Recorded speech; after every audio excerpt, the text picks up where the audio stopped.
Friday kicked off opening day for hundreds of teams across the country. And for one Arkansas HBCU this season, they're walking up to the plate for the first time in more than 4 decades. Tonight, THV 11's Frederick Price takes us to the Diamond. It is safe to say this is a baseball season 45 years in the making for Philander Smith College. I've had guys that played on the team in the 60s come up to me and just tell me congratulations and how proud they are that Philander Smith has a baseball team again. One of those men is Dr. Charlie McAdoo, a young student at the time with big athletic dreams. I wanted to be a professional player. He fondly remembers traveling across the country with teammates, passionately playing ball. But admits the journey for him and the team was anything but easy. It was back in the 60s. It was also part of the transition. A lot of African-American HBCUs did not have all the resources. University leaders tell me eventually the college was forced to make budget cuts and the baseball program was nixed. Decades later, the HBCU decided it was time for the game to resume. McAdoo helping get current head coach Noah Suarez hired. We weren't even supposed to have a team this year. Initially, the program was set to begin next year, but the conference told Suarez he couldn't wait. He got busy and signed 21 baseball players in just 14 days. I got guys from all over the world. I have guys from Mexico, Puerto Rico, Pakistan, Utah. The team of 21 players spent Saturday morning getting ready for their 4th game of the season. The rich history behind the program, the reason why junior student Mitchell Brown joined the team. It's just like a breath of fresh new air, you know, getting back into baseball, kind of being the setting stone for the years to come. He plans to join the MLB, a big dream for him, much like Dr. McAdoo, who is thrilled to see the Philander Smith Panthers back on the diamond. We're back where we need to be right now. In North Little Rock, Frederick Price, THV 11 News. And a good Saturday evening. It was not a bad start to the weekend. We've just been gradually seeing the cloud cover increase throughout the day. Nonetheless, it was a great late winter day. Very seasonable at that. Temperatures were actually hovering around the mid, even upper 50s earlier this afternoon. And we are currently already sitting in the low 50s to upper 40s as of this evening. So it's just going to be a very standard, again, typical late winter day. It's quiet right now. I know the radar is showing what it looks like rain. A lot of that's not even coming down at all. If anything at that, it's just generally cloudy. The rest of our evening is looking quiet though. We'll continue to stay cloudy with temperatures dipping into the low 40s to upper 30s as well. Coming up, I have a full look at what to expect as we go into the last half of the weekend and into the new week just ahead.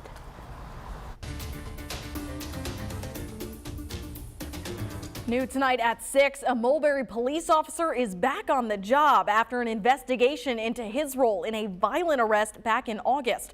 A video of that arrest went viral, showing the officer Thel Riddle along with 2 other deputies on top of Randall Worcester, beating him and slamming his head into the ground outside of a Mulberry convenience store. All 3 officers were initially suspended. Over a month later, 2 of the deputies were fired and later arrested in a federal lawsuit. The Benton County jury who convicted Mauricio Torres of capital murder and first-degree battery will resume deciding his sentence next week. This is the 3rd time Torres has been convicted of capital murder in the death of his son. The sentencing phase of the trial began Friday, with the jury hearing from several prosecution and defense witnesses. Prosecutors are asking for the death penalty, and while the defense is asking for life in prison without the possibility of parole, those are the only 2 options. The jury gets back to work on Tuesday after the holiday weekend. If you're driving along and you look up and see blue lights behind you, do you know what to do? If not, the National Lawyers Guild does. Today, the group hosted Legalize Your Ride, working to help drivers correct traffic violations by repairing headlights and taillights, all for free. Organizers say their work focuses on doing things to reduce the chances of a stop and search. You see instances with, for example, Tyree Nichols recently in the news, going back to Sandra Bland and Philando Castile, of these interactions that end up in a tragic incident happening. A lot of the times it begins with something, with a traffic violation. And so we want to make sure that people feel protected, feel like they can drive out on the open road.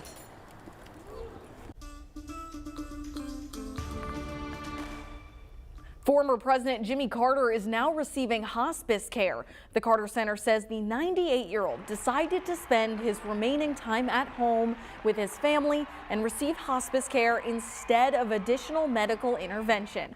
Carter became the 39th U.S. president when he defeated former President Gerald Ford in 1976. The Carter family is asking for privacy during this time, but say they're grateful for the concern.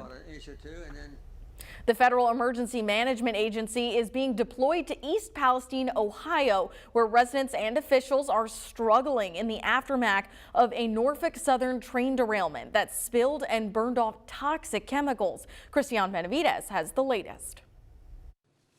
Residents of East Palestine, Ohio, picked up bottled water and soda from this local food bank. After the Norfolk Southern train derailment earlier this month, locals are finding apparent signs of toxic chemical spill throughout town, including in this creek. I mean, the whole creek just became that rainbow oil film.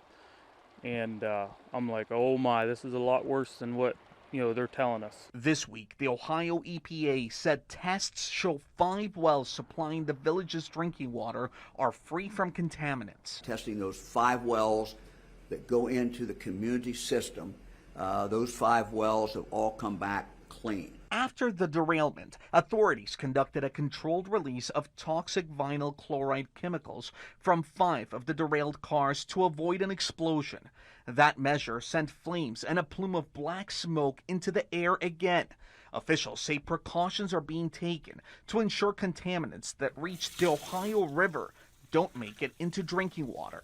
What are the levels of contaminants, and are those levels safe? And I don't think that we're confident yet enough to say that we have answers to either of those questions. People in the community have complained of lingering headaches, scratchy throats, and burning eyes since the incident just over 2 weeks ago. I'm here to support the community, and if you'll excuse me, that's where I'm headed right now, to meet with some community members. Norfolk Southern CEO Alan Shaw is in East Palestine this weekend and spoke to reporters Saturday. Christian Benavides, CBS News.